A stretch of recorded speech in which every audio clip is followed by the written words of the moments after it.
Terima kasih Pak. Saya Pak Sunardi dari Stes Islamic Village Pak. Oh iya. Tadi Silakan. sudah menulis di chat tentang ini kan banyak juga yang berkaitan dengan penyusunan RPS terkait dengan CPL-nya tadi. Ada yang menyatakan bahwa katanya kalau yang kurikulum yang sesuai dengan KKN itu seharusnya adalah menyusun CPL-nya dulu Pak, sebelum RPS-nya. Karena capaian pembelajaran itu disusun dan ketika disusun kan akan tahu mahasiswa akan menyerap ilmu itu seberapa besar gitu kan. Artinya akan terkait dengan yang namanya ketika dia lulus itu sudah dapat ilmu dan bagaimana juga dunia usaha dan dunia industri itu akan membutuhkan para alumni tersebut gitu Pak. Mohon jawabannya, terima kasih Pak. Assalamualaikum warahmatullahi wabarakatuh. Ya, terima kasih Pak Dr. Sunardi ya. Alhamdulillah forum ini saat ini sudah diikuti oleh 172 orang dari PT KIN, PT KIS ya. Semuanya adalah perguruan tinggi keagamaan Islam di bawah binaan Kementerian Agama, dan bisa jadi mungkin ada juga dari perguruan tinggi saudara kita di bawah Kemendikbud. Terima kasih, mudah-mudahan semangat kita untuk terus memajukan PT KIN ya, PT KIN semakin jaya mudah-mudahan. Silahkan terlebih dahulu Pak Juhdi, mungkin biar tidak lepas kalau terlalu banyak nanti kefokusannya mungkin agak kurang fokus. Silahkan Pak Juhdi, langsung dulu aja ditanggapi. Baik, makasih Pak Lukman. Makasih Pak Sunardi dari Karawaci, Pak Sunardi ya. Baik, memang yang namanya menyusun kurikulum itu ya untuk yang OBE ini, Outcome Based Education. Dulu kita mengenal ada istilah standar kompetensi dasar itu ya. Nah, dalam KKNI yang Outcome Based Education ini kita lihat outcomes-nya dulu. Makanya namanya itu Outcome Based Education. Outcome itu apa? Outcome itu pertama dari profil dulu, Pak. Lulusan kita itu akan menjadi apa? Profil lulusannya dia kalau nanti bekerjanya di bidang apa dan menjadi apa, sehingga akan kelihatan jenjangnya jenjang apa.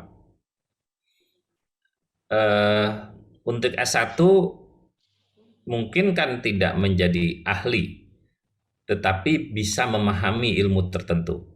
Nah, setelah profilnya itu dirumuskan, baru CPL. Jadi harus bedakan Pak, ada CPL, ada CP. Ada capaian pembelajaran lulusan, ada capaian pembelajaran. Nah, capaian pembelajaran lulusan itu adalah kompetensi yang harus dimiliki oleh mahasiswa sebelum mereka dinyatakan lulus. Ini penting tadi yang Pak Lukman sampaikan, saya kira penting digarisbawahi. Bagaimana kita memastikan sebelum kita melepas mahasiswa kita ke masyarakat dengan gelar dan dengan ijazah yang kita berikan, bagaimana kita memastikan bahwa mereka itu sudah menguasai kompetensi yang harus mereka kuasai.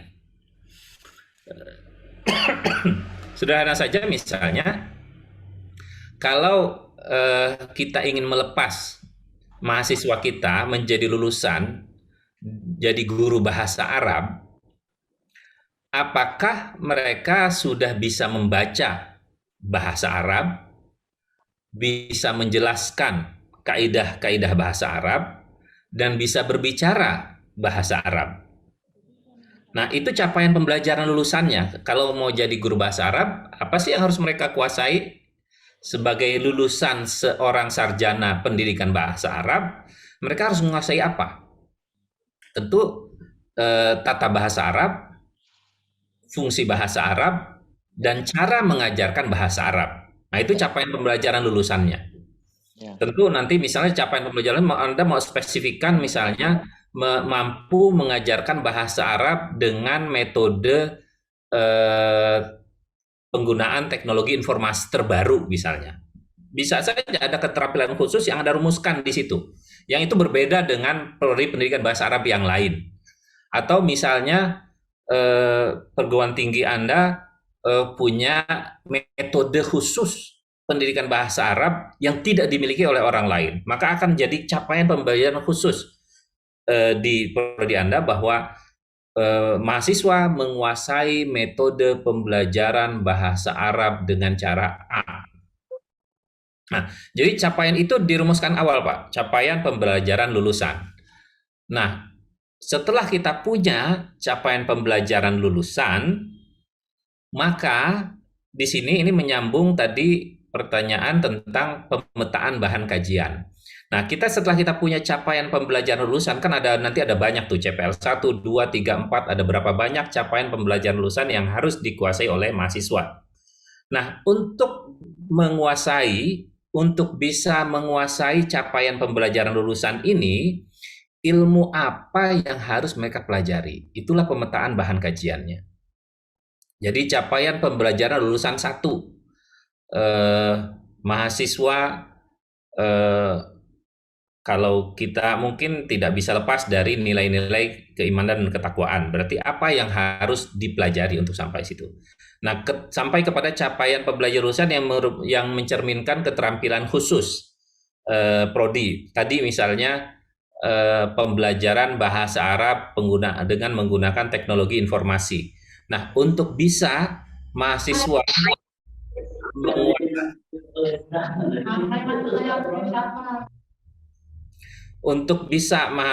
kita memastikan mahasiswa menguasai pembelajaran bahasa Arab, teknologi informasi, ilmu apa yang harus mereka pelajari? Itu namanya bahan kajian.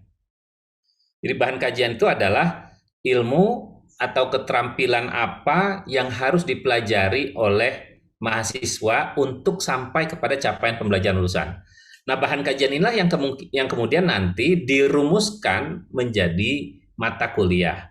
Ada bahan kajian yang kemudian menjadi mata kuliah, sama namanya, tapi tidak mesti bahan kajian itu sama dengan nama mata kuliahnya. Jadi bisa sama, bisa berbeda. Intinya bahan kajian itu adalah ilmu atau keterampilan atau sikap yang harus dikuasai, yang harus dipelajari oleh mahasiswa untuk sampai kepada capaian pembelajaran lulusan. Nah, dari masing-masing bahan kajian ini, dari perpaduan capaian pembelajaran lulusan dan bahan kajian ini, kita akan ketemu nanti capaian pembelajaran. Apa itu capaian pembelajaran? Masing-masing mata kuliah punya target. Masing-masing mata kuliah punya kontribusi terhadap pencapaian pembelajaran lulusan, pencapaian CPL. Nah, bagaimana mata kuliah A itu berkontribusi kepada CPL dengan merumuskan CP, capaian pembelajaran. Jadi mata kuliah misalnya ada metodologi pembelajaran bahasa Arab menggunakan IT, katakanlah mata kuliahnya begitu. Nah, capaian pembelajarannya apa saja dari mata kuliah ini? Capaian pembelajaran apa saja? Kalau ini dicapai, maka dia punya kontribusi kepada capaian pembelajaran lulusan. Nah, inilah yang akan kita lihat konsistensinya.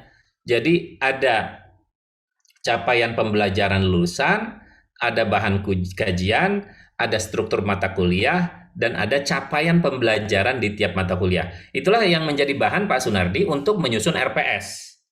Nah, RPS itu menguraikan itu dari CPL menjadi CP, lalu ke materi kuliah, tema-tema yang akan dibahas kuliah. Nah, pastikan tema-tema yang dibahas kuliah itu menjawab capaian pembelajaran mata kuliah, dan capaian pembelajaran mata kuliah itu menjawab capaian pembelajaran lulusan yang ingin dicapai. Jadi, capaian pembelajaran lulusan itu nanti diuraikan menjadi CP-CP di mata kuliah, dan kalau itu tercapai maka akan tercapai capaian pembelajaran lulusan. Nah, pertanyaannya kemudian, ini menyambung tadi yang Pak Lukman hantarkan, kalau kita sudah mengajar, kita sudah memberikan layanan kepada mahasiswa, bagaimana kita memastikan bahwa mahasiswa ini sudah mencapai CPL.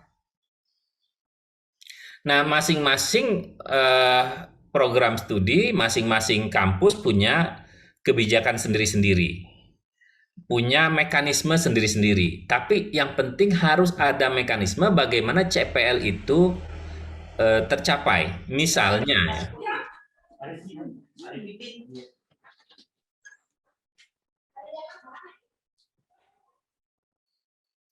Misalnya ya, ada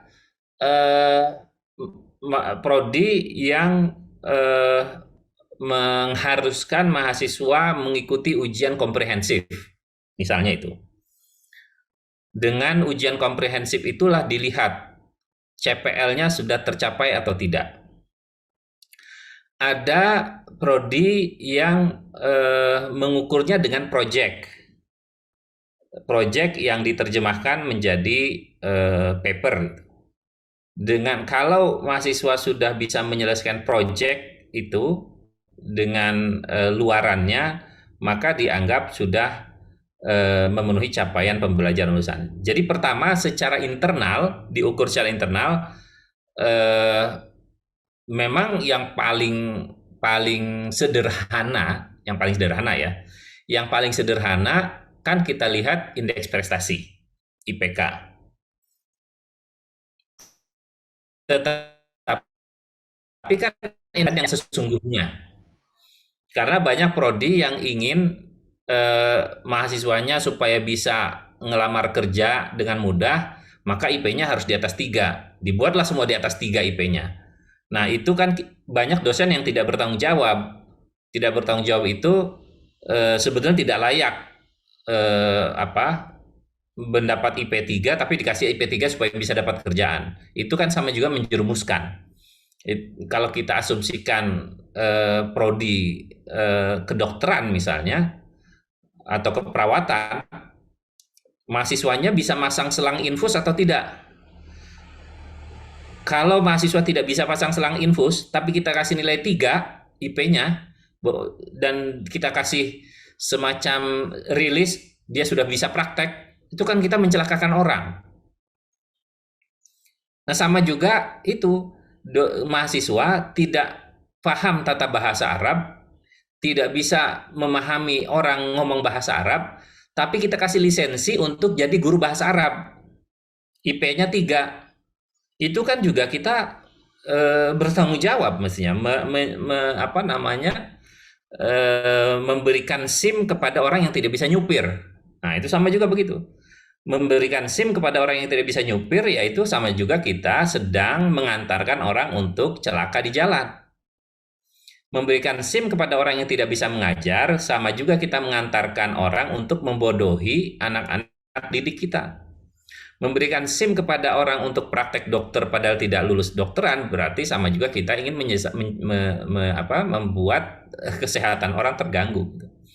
Nah, seringkali tetapi kita dijebak oleh bahwa lulusan ini IP-nya harus 3 semua, lulusnya harus tepat waktu semua. Udah lulus aja semua, pokoknya udah 4 tahun lulus deh, lulus dengan IPK 3.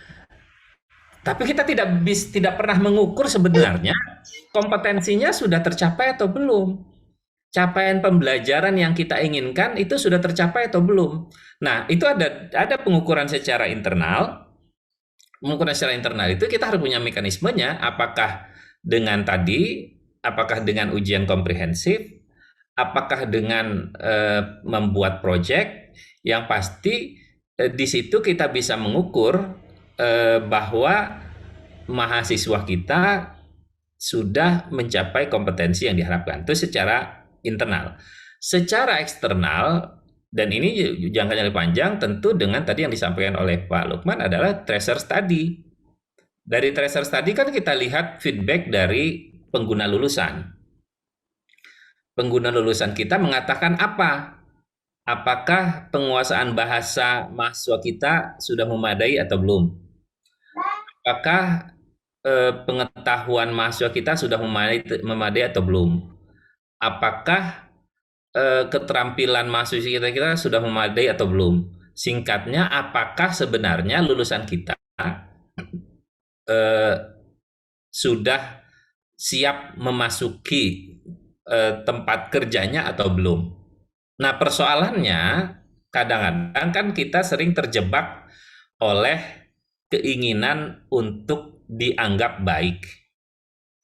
Jadi antara ingin memahami kondisi real yang sebenarnya untuk memperbaiki diri dengan ingin dilihat bagus oleh orang lain, terutama oleh asesor lah, katakanlah begitu.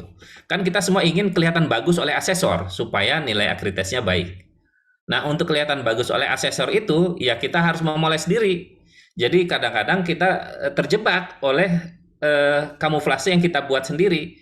Kalau ada pengguna lulusan yang akan mengatakan bahwa, atau kalau ada pengguna lulusan yang menjawab survei kita dan mengatakan bahwa alumni kita tidak siap, maka biasanya survei itu tidak dihitung. Yang dihitung adalah survei yang mengatakan bahwa alumni kita siap.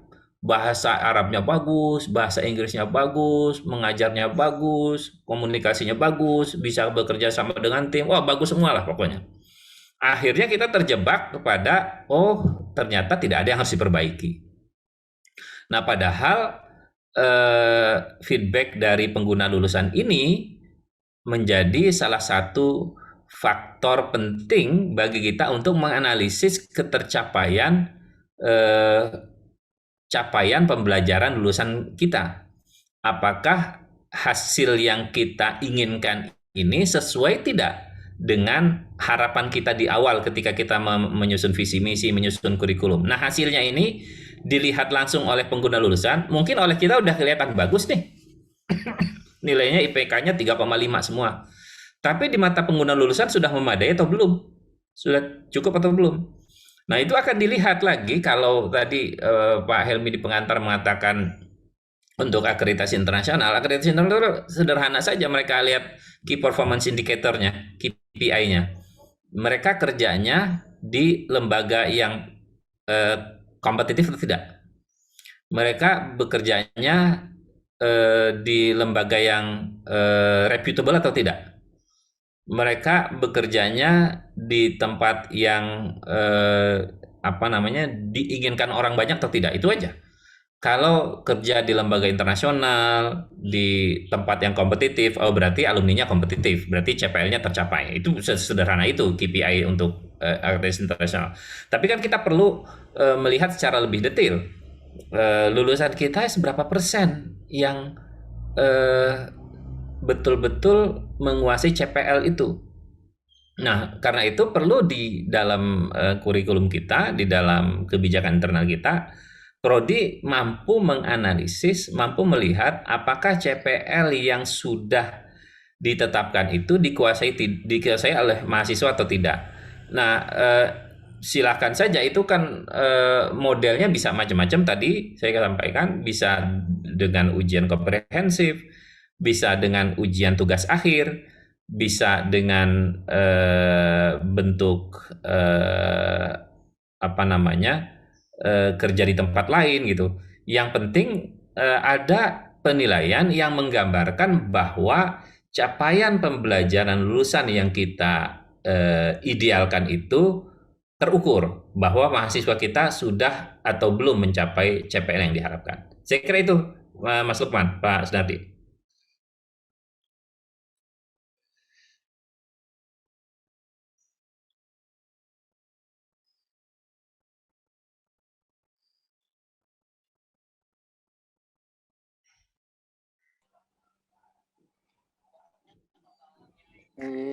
Kami sudah menulis di chat.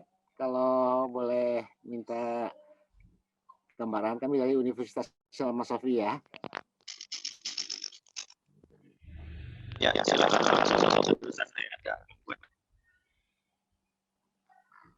Iya, tadi saya ingin menyampaikan ada yang memberi chat sekitar ini merumuskan bergetar. Ya. Pak Jumadi, bagaimana Pak? Suaranya bergetar, Bapak. Gimana? Pak Lukman, Suaranya suaranya tidak bergetar. jelas. Oh, suaranya tidak jelas. Ya, bergetar. Ya. Oh, apa ya? Kurang. Mungkin Pak Lukman, kalau pakai headsetnya dicopot dulu kali. Kabelnya, Enggak, saya nggak punya akses. atau soketnya. Atau mungkin di maju nih, mohon maaf. Saya pakai HP. Ada tadi yang tegas. Sebetulnya tadi ada di yang step itu. Suaranya Ada. Halo. ya, suaranya Masih. masih nggak bisa ditangkap intonasi. Oh, sinyalnya kurang bagus ya. Coba saya Pak Lukman suaranya kurang bagus, kurang jelas. Oke. Belum, Bapak. Mana sudah. Belum, suaranya belum bagus. Mungkin soketnya atau headsetnya ada yang error itu. Bukan. Tidak pakai headset saya langsung. Biasanya ada masalah. Maaf.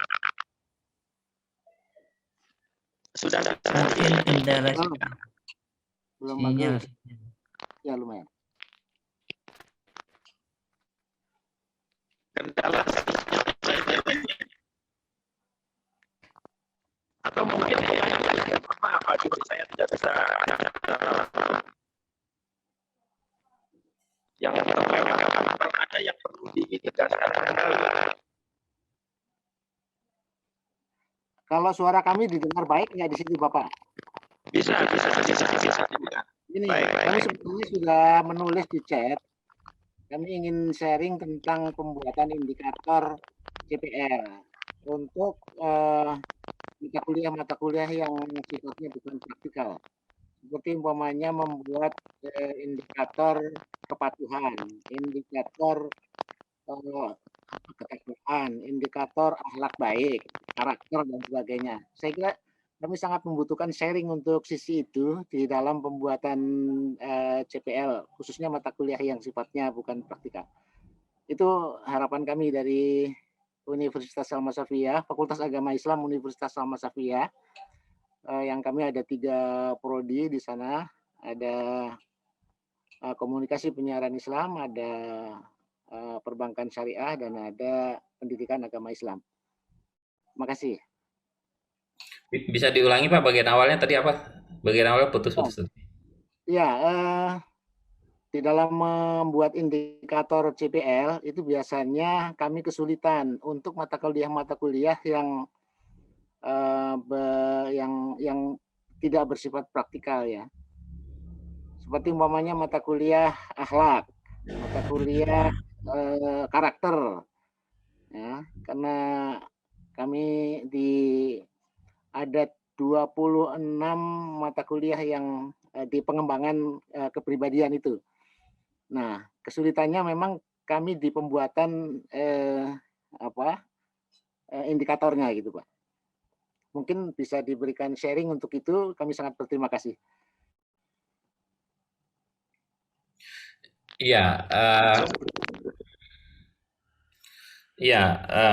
Memang masing-masing. Pertama ke ini dulu Pak ya, ke CPL umumnya dulu ya, CPL yang umumnya.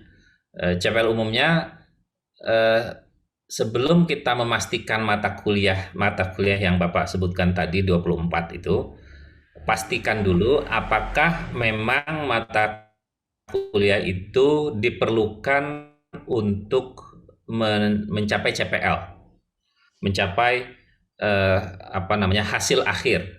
Karena banyak mata kuliah yang hadir hanya sebagai romantisme saja, keinginan prodi atau keinginan dosen senior, keinginan orang-orang itu harus ada mata kuliah ini. Nah, pertanyaan pertama adalah mata kuliah itu apakah punya kontribusi kepada CPL atau tidak? Nah, kalau memang dia sudah ada argumen, ada alasan untuk hadir bahwa dia punya kontribusi terhadap capaian pembelajaran lulusan, pertanyaannya kemudian adalah bagaimana dia bisa kontribusi terhadap capaian pembelajaran lulusan?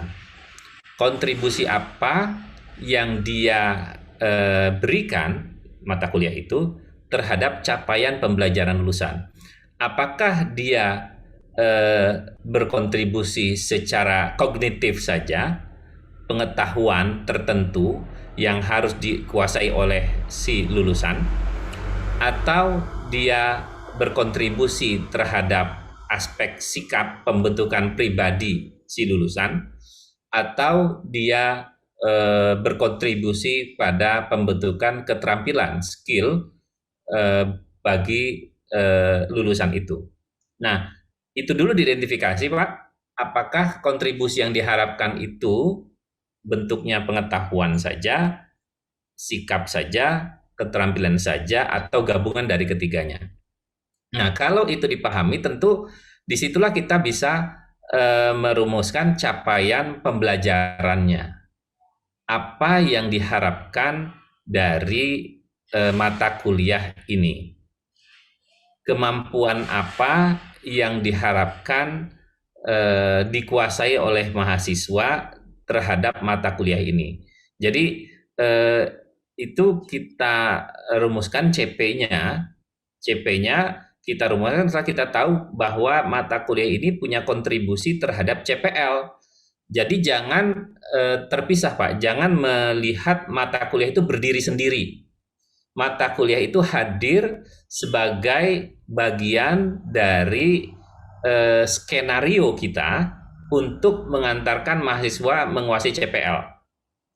Sehingga ketika Bapak meneruskan CP tidak overwhelm, tidak terlalu banyak, tidak terlalu berat buat mahasiswa. Yang penting adalah bagaimana CP itu mata kuliah CPMK ya, atau CP mata kuliah itu punya kontribusi terhadap CPL. Nah, kalau kita sudah tahu bahwa ini kontribusinya terhadap CPL, maka tentu kita tahu CP-nya, dan kalau kita sudah tahu CP-nya, kita tentu tahu cara mengukurnya. Bagaimana kita memastikan bahwa ini sudah tercapai. Soal teknis pengukurannya, saya kira itu banyak referensi ya, untuk mengukur aspek sikap itu bagaimana, untuk mengukur tingkat keberagamaan itu bagaimana, itu saya kira sudah banyak referensi, Pak, macam-macam, Pak. Banyak yang sudah beredar bagaimana skala sikap itu bisa misalnya memastikan bahwa seseorang memiliki sikap tertentu, itu ada instrumennya. Yang saya tidak begitu hafal instrumennya, tapi yang penting kita memastikan bahwa capaian pembelajaran itu akan diupayakan oleh mata kuliah untuk dicapai. Jadi mata kuliah itu hadir untuk mencapai capaian pembelajaran. Jadi yang diukur itu nanti adalah apakah capaian pembelajaran tiap mata kuliah itu terjadi atau tidak. Nah, ini yang mungkin perlu disampaikan, dikomunikasikan ke dosen, Pak. Memastikan bahwa dosen itu tahu betul capaian pembelajaran yang dia inginkan dikuasai oleh mahasiswanya, karena banyak sekali dosen yang hanya mengajar saja, mengajar berdasarkan ilmu yang dia miliki, dan tidak tahu sebetulnya yang dia ajarkan itu harus mengantarkan apa sih buat mahasiswanya. Nanti rumusannya sendiri, tapi mekanisme evaluasinya, ujiannya berbeda lagi. Nah, itu sering tidak nyambung, sehingga kita tidak mendapatkan gambaran yang utuh. Apakah mahasiswa menguasai capaian pembelajaran yang seharusnya mereka kuasai atau tidak? Karena dosennya tidak mengukur itu. Nah, itu saya kira penting, Pak. Betul, Pak Muhajir. Pastikan dosennya tahu CP-nya apa yang harus dia kuasai, dan bagaimana dosen mengetahui bahwa mahasiswa itu sudah mencapai CP itu. Itu penting, Pak. Makasih, Pak. Baik. Terima kasih, Pak, share-nya.